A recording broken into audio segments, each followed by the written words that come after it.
Are you an intellectual omnivore? I saw this thing, a reel, right, on Instagram, maybe last week.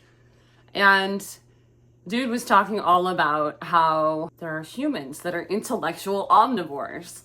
And I watched the reel and I was like, oh, I identify with that. It's supposedly humans that can go from like serious topic to a completely different topic to another serious topic to something really ridiculous in most normal humans' eyes and like continue the loop and talk about all the different things. Many folks could probably fit into this bucket. Are you neurodivergent?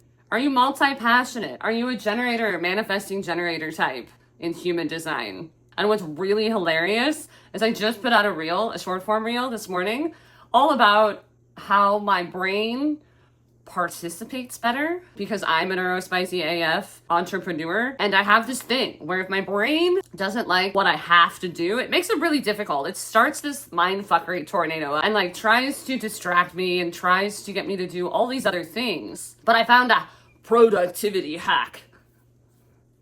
I don't do productivity. It like rubs me the wrong way, right? Which it proves my point. The reel that I put out was all about how my brain functions much better when I give this something that may not be so fun a different name. For example, when we moved here to our 9 acres, we homestead, homeschool, we've got 7 crazy kiddos, but we moved here almost 5 years ago now. And first summer that I had to start mowing 9 acres, no, we don't have a tractor. And we do have a push mower, but that's for the teens that mow the back. We have a fenced in back portion of our yard where the dogs play and the kids have some stuff to play with. So the teens can use the push mower for that. But for the 9 acres, I do have a small riding lawnmower. And prior to moving in, the caretaker of the place was mowing everything flat. All entire 9 acres. But he had a 0-turn mower. So I digress. Personally for me, like with my herbal background and all of that, like I love wildflowers and the things that most people would consider weeds actually hold a lot of medicinal use, but that's like another side tangent, a neurospicy side tangent, right? So we won't dive into that. Anyway, I didn't want to necessarily mow the whole thing flat, both for time and energy, and also because I wanted to see what would grow. And now 5 years later, we have wild blackberry bushes, we have things like milkweed for the butterflies, all sorts of fun things. But I decided way back then that I was going to start mowing fairy paths because we have chickens and other animals.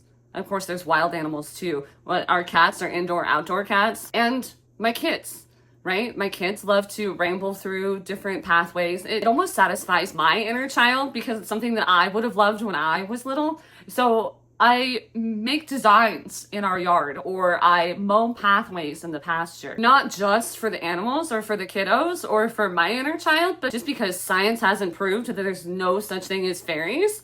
Like, I'm open to the possibility. And regardless, doesn't it sound more fun to mow fairy paths than it does to just say, well, I've got to go mow. I've got to go mow the 9 acres now. See you in 3 hours. Actually, it takes about 6. I do half and half, but I digress. It just makes it a little more fun. Seems silly, I know. Another example, I have to go to the grocery store every 2 weeks to stock up for 9 people in our household. And I have to drive 45 minutes each way to the one store. There's about 3 stores that I go to, but that's a whole nother side tangent again. Welcome to my neurospicy. And I do like driving. And I know a lot of business owners, grocery shopping is one of the first things they outsource, but like I actually enjoy the driving process. And like oftentimes when I'm listening to my music and I'm driving, my brain starts thinking of new things to make content about or things that I want to try in the business. It allows my brain to relax. But anyway, I don't call it grocery day. Around here, we call it buy more cheese day, because I end up buying like 5 to 10 pounds of cheese every 2 weeks anyway. And it kind of gives me a chuckle. It kind of puts a smile on my face. It kind of puts a different shift of perspective in place. And when I talk about it, so there are calls that happen that my school friends run and things like that on Buy More Cheese Day, which only happens every other week. So now even some of my school friends, SKOOL and not the SCHOOL, know when it's Buy More Cheese Day for me and when I won't be able to show up to a call.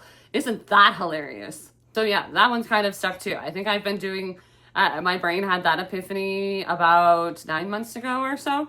So it's just Buy More Cheese Day now.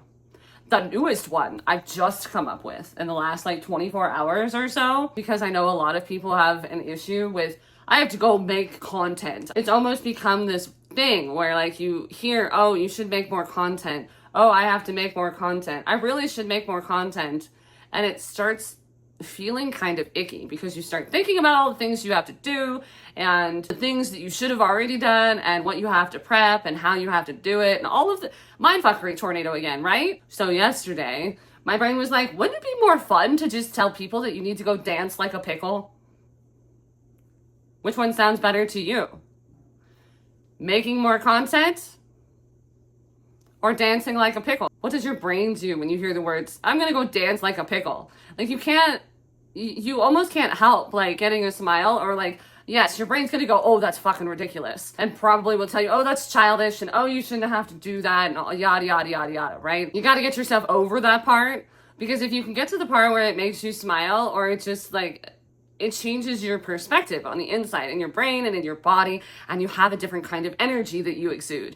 And so if you can exude that sort of energy, the more positive, higher vibe energy, when you're making your content, then it lands better with a human on the other side of the screen. Then you get those results like saves and shares and more followers and more clients and all the things. It seems really ridiculous that something as simple as calling it something different gives you a bit of more of a nudge to actually take more messy action and get more results than if you just say, I have to just call it this.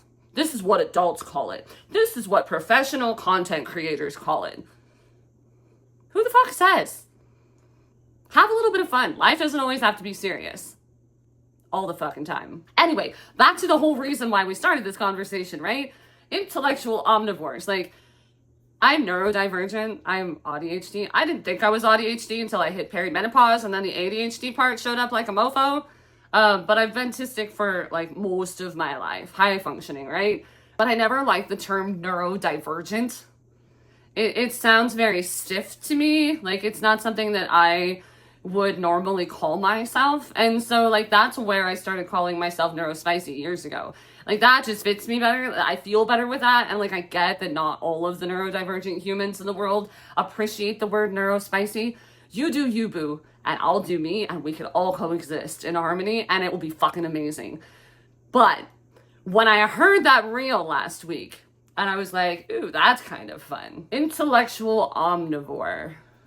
I feel that to the core of my soul. Do you feel that? Why does it feel better? Why does it feel different? Is that something that you would be more apt to call yourself over neurodivergent or neurospicy or multi-passionate or too much? Humans that lead towards the attributes that are associated with being an intellectual omnivore are often told that they're too much. And you know what you say to people that tell you that you're too much? Go fucking find less. If I'm too much, there are loads of other humans in the world that will be less. Go find them. If you need a permission slip, I've got one for you. Here you go. It's time to get on with your badass self.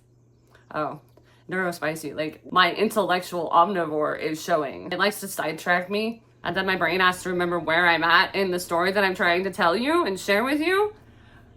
I saw that reel last week.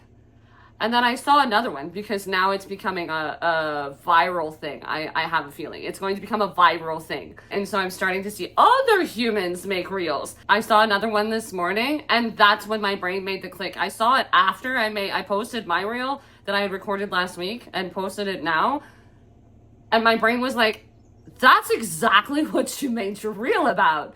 When you can find a way to call something that is seemingly monotonous and boring, that really doesn't bring your soul joy when you think about that name or title or whatever, when you can like reframe it and call it something else, and that's the small switch that you need to start actually gaining momentum and doing the thing, that's what's important.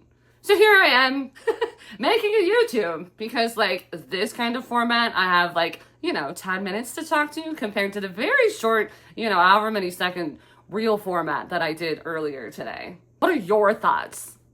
Do you resonate with this? Would you consider yourself an intellectual omnivore? Why or why not? Or do you have a friend that you know is an intellectual omnivore, but they feel down about the fact that they're forever switching topics, looking into different things, not sticking to one thing, share this with them and follow along or subscribe, because you never know what we're going to chat about next. And of course, I hope you have a freaking bomb-ass day.